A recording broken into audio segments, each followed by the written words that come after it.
I tend to feel like there are a lot of people who maybe are not comfortable seeing a woman in a shop getting dirty. It just sometimes makes me feel like, why am I doing what I am doing if no one understands it? And what can I do better to make what I'm doing understood? This is my journey, and no one can do it better than me. And also that this is my life. My name is Chelsea Miller, and I am a knife maker.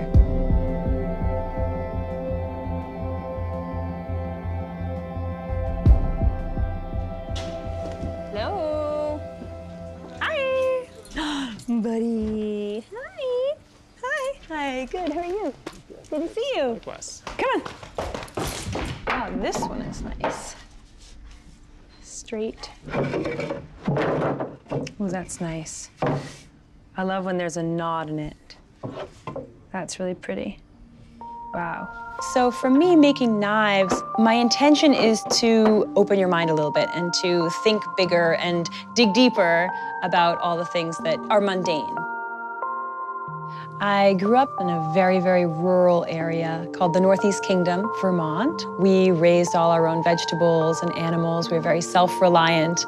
And my father built houses and was a blacksmith his entire life. And as children, my siblings and I were apprenticed to him, sweeping the shop, making small hinges and boxes. It was pretty idyllic. It was a lovely, lovely, very creative, very free childhood.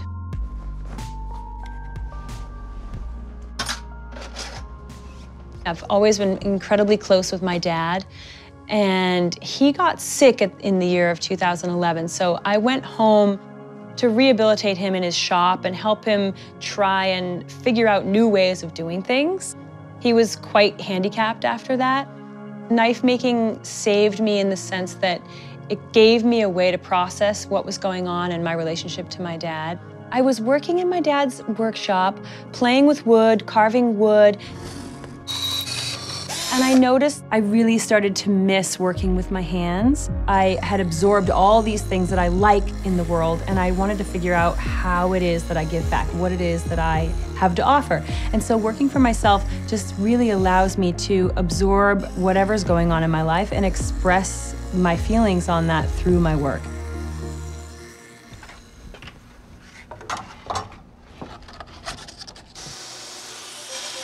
They're very different than your typical knife. They're made entirely from recycled material. I use horseshoe rasp. It has these big teeth that come out of the side. And so I started working with that material and keeping those interesting little knife bits sticking out. And then all the handles I collect from Vermont, where I grew up, the wood there, and also from local furniture makers in Brooklyn. It reminds you that this piece came from somewhere else, that it had another life entirely before it became a knife. When a knife came out of that, I felt sort of attached to this piece and drawn into it. And so I started making more and more of them and giving them away to other friends and other family. And their encouragement was so strong to start selling them or offering them to people outside my immediate family and friends.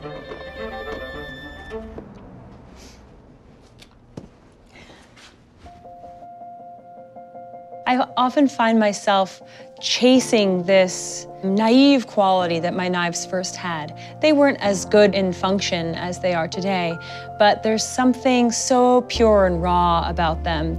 The less you know, sometimes the more magical something can be.